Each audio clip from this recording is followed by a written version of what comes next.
We Hate the Modern World, a brief report on the world, which we hate.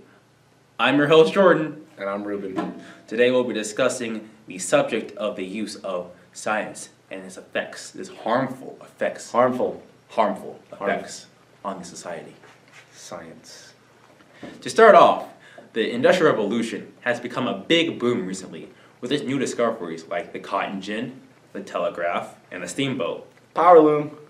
However, there are now factories and companies taking over the industry world, causing farmers to lose business and forcing them to move into the city to make money. There are also the use of child labors, overcrowding, diseases, and Diesel. And these conditions, which is completely unacceptable. Just imagine your 4-year-old child working his buns off, making your t-shirts. You see this shirt? Your son made it. Of course. And these power looms, these industrial things that people are making, just not having it. You know what I'm saying? I mean, to put it best, here is a poem from the Romantic by William Blake. It's called The Chimney Sweeper. When my mother died when I was very young, and my father sold me when my mother died when I was very young, and my father sold me while yet my tongue could scarcely cry, weep, weep, weep. So your chimneys I sweep, in suit I sleep. There is little Tom Dickory, who cried when his head, that curled like a lamb's back, was shaved. So I said, hush, Tom, never mind it.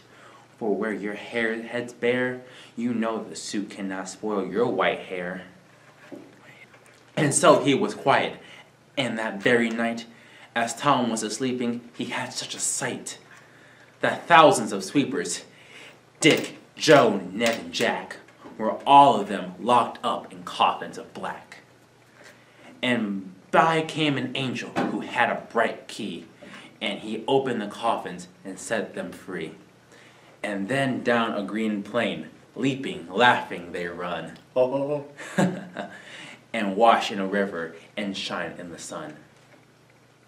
Then naked and white, all their bags left behind, they rise upon clouds and sport in the wind. And the angel told Tom, if he'd be a good boy, he'd have God for his father and never want joy. And so Tom woke, and we rose in the dark, and we got our bags and our brushes to work. Though the morning was cold, Tom was happy and warm. So if all do their duty, they need not fear harm. The Chimney Sweeper by William Blake. That's just one example of the many romantic writers that are out there. We have Charles Dickens and Mary Shelley, who were very, very, very against the Industrial Revolution. And the Industrial Revolution also involved science and innovated science. So we're very, very, very, very biased news station, all right? We just find evidence. We hate science. We hate science. Science sucks. Most famous writers, romantic writers like Charles Dickens and Mary Shelley, were very against the effects of the Industrial Revolution and science and the harmful use of it. As stated in the book Frankenstein by Mary Shelley, she does not at any point in that book like science, like galvanism, because Frankenstein was created by like some like mysterious science, whatever. And to discuss the use of science in this book, here's our correspondent Justin with his animated brief synopsis of the book Frankenstein. Are we recording? Okay. So Frankenstein starts off with a dude. His name is Victor. Victor is a dude on the right, by the way. Victor really enjoyed science, so much so that he wanted to make his own species. And so he created Frankenstein's monster. Behold! Isn't it just beautiful? So Victor made this monster in hopes that it will bow down and serve him like a god, and the monster actually said he would have later in the story. But that didn't really work out that well, because once Victor made the monster, he realized how horrifying it was and ran away from it to England. That in turn made the monster really mad. Oh, I forgot to mention that Victor had like a really hot sister named Elizabeth or something like that, and they were gonna get married, I guess. Incest, maybe. I don't know. Either way, to get revenge, the monster got hold of Elizabeth and put her in a chokehold and just snapped her neck. Rip in peace, Elizabeth. You won't be missed. Back to the story. Victor finds out that Elizabeth is dead and does nothing except to cry to himself and most likely write in his diary about how no one understands him and stuff. Oh, and Frankenstein throws himself into a fire because he has nothing to live for. And that's a quick summary of Frankenstein. Well, Justin, that was quite the informational piece about science and Frankenstein. I love those pictures. For some odd reason, I'm not sure if you realize this, but Victor and Frankenstein have like a really, really close, personality to you, Yeah, I'm not sure if you like realize that or not, but is it coincidence? But that Elizabeth girl, give me them digits, girl. She's dead. You realize that she died, Give me them digits on your grave. and she's a fake character. That's what you think.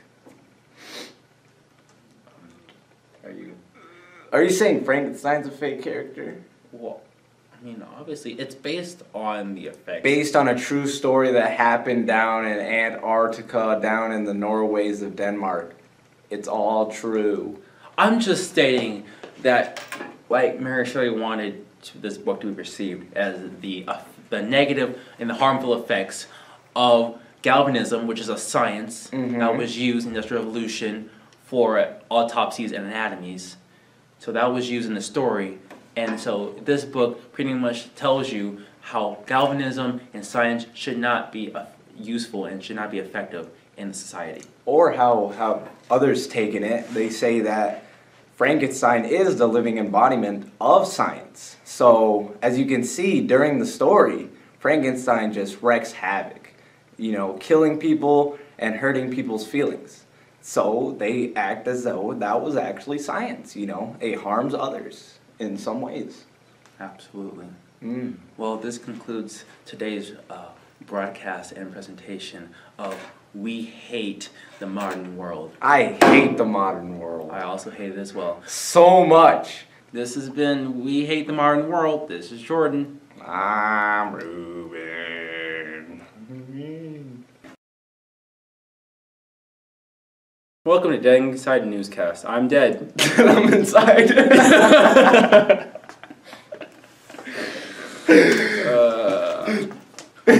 Welcome to this English and AP European project. This is totally not scripted, and we're just improvising everything. I'm your host, Jordan. No, but seriously, we probably are like improvising like all of this. The Industrial Revolution is bad. We're getting in that fun news.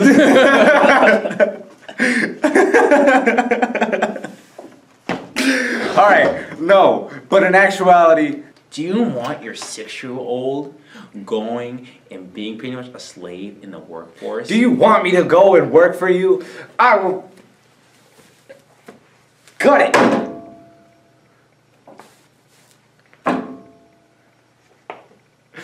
I'm no child laborer.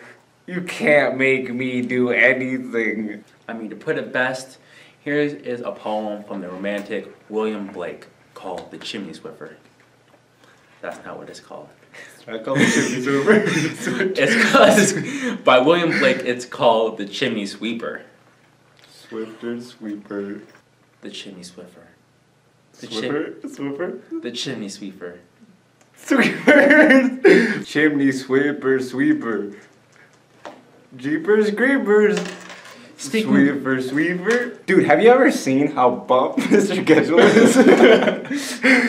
Please give us an egg. Hey. We're desperate. If you want to see a picture of Mr. Getchell, leave 10 likes.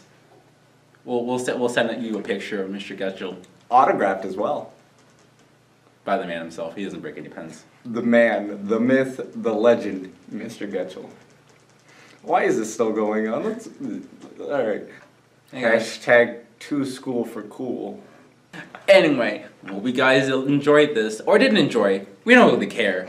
The subscribe button. Please give us an A! Give us a like. Don't like. Give us dislike. Like, comment, subscribe. Yeah, leave a like, leave a comment if you really want to. Dislike, comment, Dislike, unsubscribe.